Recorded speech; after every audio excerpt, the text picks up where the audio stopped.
बहुत सारा वीडियो सब रहता है यूट्यूब पे मोटिवेशन का, वो नहीं, अपना था जो करना है मेहनत तो करना है। लगातार आप कंसिस्टेंट अगर अपने गोल के प्रति रहते हैं तो सफलता आपके कदम चूमती है। मैं भी आपसे यही एक्सपेक्ट करूंगा कि जिस गांव समाज से आप निकल कर आगे जा रहे हैं उस गांव समाज में आप एक रोल मॉडल की तरफ हो, तो बच्चों को वैसे ही प्रोत्साहित कीजिएगा, ज्यादा से ज्यादा बच्चे अच्छे अच्छे कॉलेज जाए। तो आप सभी व्यूअर्स का बहुत बहुत स्वागत है केजीएस जेई चैनल पर।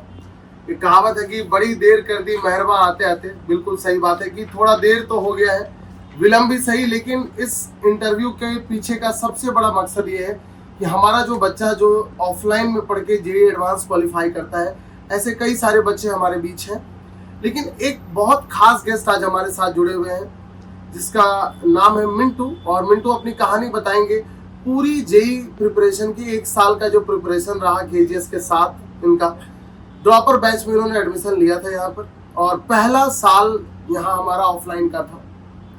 जेईई नीट में केजीएस पहली बार एडवांस में रिजल्ट देता है और कई सारे रिजल्ट्स हैं, लेकिन मिंटू अपने आप में एक बहुत बड़ा मिसाल है उन बच्चों के लिए जिनको लगता है कि हिंदी माध्यम से पढ़ के क्या मैं रिजल्ट कर पाऊंगा, क्या मेरी स्थिति अगर बहुत कमजोर है, क्या मैं उससे बाहर निकल के रिजल्ट दे पाऊंगा।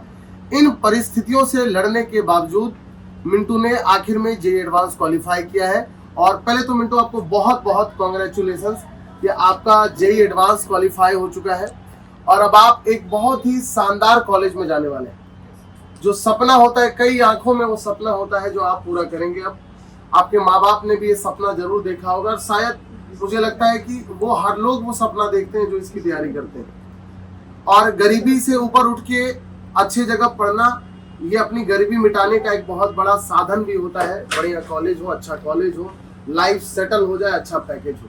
तो मिंटू, सबसे पहला चीज आपसे कि अब आप आईटी कॉलेज जा रहे हैं फाइनली, और कैसा आपको लगा था जब आप जेईई एडवांस का रिजल्ट फाइनली चेक किए, आपने देखा कि मैं जेईई एडवांस क्वालिफाई कर गया हूँ, तो आपको कैसा लगा था? आप ये बताइए। बहुत अच्छा लगा था, बहुत अच्छा। एक्सपेक्ट नहीं किए थे उस हिसाब से, जैसे मैं हिंदी मीडियम से रहा हूँ उस हिसाब से यार एक्सेप्ट नहीं किए थे कि इतना रिजल्ट अच्छा जो होना चाहिए, तो हुआ। बहुत अच्छा लगा चेक करके। बहुत बहुत धन्यवाद और बहुत बहुत कॉन्ग्रेचुलेशंस आपको मिंटू, क्योंकि आपने जो किया है शायद यही कारण है कि आप यहाँ पर एक्सक्लूसिव इंटरव्यू में बैठे हुए हैं, क्योंकि जो आपने किया है वो बिल्कुल परिस्थितियों के विपरीत परिस्थितियों के बावजूद आपने किया है। जहाँ तक मुझे मालूम चला और जैसा कि आपने पहले भी बताया था कई बार कि जिस परिवेश से आप आते हैं, बहुत मध्यम वर्गीय परिवार, और क्या कहना होगा कि गरीबी की उस लकीर पे थे जहाँ से उठ के आप निकले हैं और अपने ही नहीं अपने पूरे गांव, अपने समाज में आपने एक मिसाल कायम किया है। और जो आपसे जूनियर्स होंगे, जो आपके गांव समाज के बच्चे होंगे, उनको भी आपने एक होप दिया है, एक आशा की किरण उनके आंखों में जाग गई होगी आज से कि हमारे ही घर के बगल का ये बच्चा अगर जा सकता है आईटी, तो हम क्यों नहीं जा सकते। आप बताइए कि पढ़ाई आपने कैसे कंटिन्यू किया? मतलब आपको कभी ये लगता था कि नहीं मुझे अब छोड़ देना चाहिए, मुझसे नहीं हो पाएगा, घबराहट, आशंका, इन सबसे कैसे लड़के आप बाहर निकले? देखिए, बिहार में तो उस हिसाब से व्यवस्था दूसरा चीज़ है नहीं, गरीबी मिटाने का उस हिसाब से शिक्षा ही अपना अच्छा रहा है बहुत पहले से भी।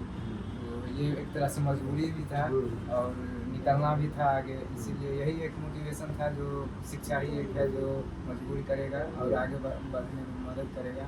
इसीलिए सभी चुने, मेहनत किए, और बहुत सारा वीडियो सब रहता है यूट्यूब पे मोटिवेशन का, वो नहीं, अपना था जो करना है मेहनत तो करना है।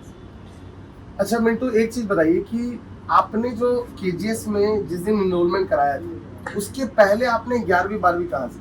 घर से ही सेल्फ स्टडी आपने किया था। आपने पहले भी ये बात बताया था कि सेल्फ स्टडी के सहारे ही आपने 11th 12th पढ़ा था। उस समय क्या आपको परेशानी और दिक्कतें महसूस हुई? उस समय सर जी जो थ्योरेटिकल बिहार बोर्ड पूछता है वही पढ़े थे, न्यूमेरिकल जो जेडब्ल्यू एडवांस या मेंस जो पूछता है वो नहीं पढ़े थे, इसीलिए। तो आपको कभी लगा था कि आप 2 साल के बाद 1 साल ड्रॉप लेंगे और IT college, NIT mains advance दोनों क्वालिफाई कर पाएंगे? उतना नहीं सोचे थे। यहाँ आए, एनरोल किए, उस हिसाब से व्यवस्था देखे, अच्छा लगा, पढ़े, तो आईटी में। अपने व्यूवर्स को मैं बता दूं कि मिंटू को मैंने पढ़ाया भी है। मैं मैथ्स फैकल्टी विशाल सिंह आप सभी के साथ हमेशा जुड़ा रहता हूं, आप जानते हैं। तो मिंटू, आप ये बताइए कि टीचर्स का क्या योगदान रहा आपकी पूरी जर्नी में, इस पूरे 1 साल की जर्नी में टीचर्स का कितना बड़ा योगदान है? टीचर्स का बहुत अच्छे फैकल्टीज हैं, आप भी बहुत अच्छे पढ़ाए पूरा साल। हाँ, बहुत अच्छा लगा। एडवांस मेंस निकालने में बहुत हेल्प हुआ, बहुत अच्छा है सर। मतलब अगर कोई बच्चा केजीएस के सफर में जुड़ता है, तैयारी के सफर में, तो आप उन बच्चों को क्या कहना चाहेंगे? क्या उनके लिए एक सही फैसला रहेगा या नहीं रहेगा सर जी? आएंगे, देखिए वो होता है जो आप मेहनत करेंगे, विद्यार्थी मेहनत नहीं करेगा वो भी नहीं हो सकता है।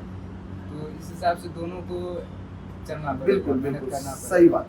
और बहुत प्रैक्टिकल बात कहा है मिंटू ने कि बच्चे को भी तैयारी करनी पड़ती है। शिक्षक अपनी तरफ से पूरा बेस्ट देता है, लेकिन अगर बच्चा मेहनत नहीं करेगा तो वो रिजल्ट नहीं हो पाएगा, स्वाभाविक सी बात है। मिंटू, आगे के सफर में आपसे कुछ सवाल मैं पूछना चाहूंगा। घर में आपके माताजी, पिताजी और भाई बहन भी, कितने भाई बहन हैं? मैं सबसे छोटा हूँ सर। अच्छा। 2 भाई। 2 भाई। तो पिताजी का कैसा मतलब अनुभव आपको कैसा मिला? सबसे ज्यादा आपके लिए कौन, मतलब माताजी, पिताजी, इन्होंने सबसे, और मेहनत तो स्वाभाविक सी बात है दोनों ने बहुत किया होगा आपके प्रति, आपके सपनों को उड़ान देने के लिए उन दोनों का बहुत बड़ा कंट्रीब्यूशन रहा होगा। ऐसे बिहार के तमाम बच्चे होते हैं जो यही सपना लेकर पटना आते हैं या कोटा जाते हैं, कहीं भी जाते हैं, उनके आंखों में एक ही सपना होता है कि आईटी कॉलेज जाना है। लेकिन जब वो आते हैं बाहर, अपने घर से निकल के, अपने छोटे से कुनबे से बाहर आते हैं, तो कई बार वो स्ट्रेस में चले जाते हैं, डिप्रेस हो जाते हैं। अच्छा स्टूडेंट भी। और मिंटू, मैं तो मानता हूँ कि आपने तो बहुत अच्छा किया है। आप तो, जैसा कि मैं देखता था शुरुआत में, आप हिंदी माध्यम से आए थे, आपको चीजें समझने में भी कठिनाई होती थी, बहुत कठिनाई होती थी। मैं अपने व्यूवर्स को बताना चाहूंगा, शुरुआत में मिंटू मतलब बहुत ज्यादा स्ट्रगल करता था चीजों को लेकर, और बच्चे थे वो नहीं स्ट्रगल ज्यादा करते। लेकिन वही एक कहावत होती है कि करत करत अभ्यास जड़मत हो सुजान, रसरी आवत जात है सिल पर पड़त निशान। वैसी ही बात है कि लगातार आप कंसिस्टेंट अगर अपने गोल के प्रति रहते हैं तो सफलता आपके कदम चूमती है, और इसका सबसे जीता जागता उदाहरण है मिंटू। और आज के इस सेशन में, आज के इस इंटरव्यू में मिंटू को लाने के पीछे एक सबसे बड़ा रीजन भी यही था कि मिंटू ने एक मिसाल कायम किया उन बच्चों के लिए जो छोटे से परिवेश से निकल कर आते हैं। पिताजी, मुझे पूछना नहीं चाहिए और मुझे लगता है ये अच्छा ठीक नहीं, लेकिन मैं उन बच्चों को एक वो देना चाहता हूँ, स्ट्रेंथ देना चाहता हूँ जो गरीबी से लड़के आगे बढ़ते हैं। पिताजी, मिंटू आपके क्या कहते हैं? वही लेबर में काम करते हैं। तो वही मैं कहना चाहूंगा, देखिए कि सफलता किसी चीज की मोहताज नहीं होती है। पिताजी मतलब एक छोटा सा, आप कह सकते हैं कि किसी के यहाँ पर जाकर काम करना पड़ रहा है, लेबर का काम करते हैं, और बहुत मुझे ये गर्व होता है बताकर कि अगर आप जिस परिस्थिति में, आप अपनी परिस्थिति को बताइए, खुल के बताइए कि हाँ मैं इसी परिस्थिति में हूँ, मैं इन परिस्थितियों से लड़ के आगे निकला हूँ। ये नहीं कि बड़ी बड़ी बातें करने लगे कि आप मैं ये मैं वो, ऐसी बातें नहीं होनी चाहिए। चलिए हम आगे बढ़ते हैं। मिंटू, ये बताइए कि बच्चों को कैसे तैयारी करना चाहिए? क्या आपका स्पेशल एडवाइस होगा अपने जूनियर स्कूल कि आप क्या करें कि आपसे बिना किसी बाधा के आप जेईई मेंस एडवांस क्वालिफाई करें? वही सर जी, मेहनत तो करेंगे तो पक्का होगा ही होगा।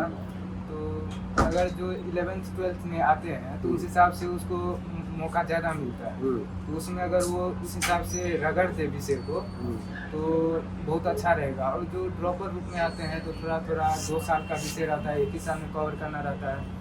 तो उस हिसाब से जैसे हम लोग आए थे तो मेंस में तो रिएक्टिव रहे, मतलब सब विषय पर ध्यान दिए, और एडवांस में सिलेक्टिव हो गए। तो जो स्ट्रॉन्ग था उस हिसाब से उस पर फोकस किए। आप गौर कीजिएगा, कितनी अच्छी बात कही है मिंटू ने कि एडवांस में स्टूडेंट्स हैव बिकम सेलेक्टेड। उनको मालूम चल गया था कि कुछ ही चीज पढ़ना है, लेकिन अच्छे से पढ़ना है। ज्यादा पढ़ के भी एडवांस में रिजल्ट नहीं होना होता है। बिल्कुल सही बात है। और एक आखिरी सवाल अब आपसे पूछना चाहूंगा, ज्यादा लंबा हम सेशन नहीं करेंगे।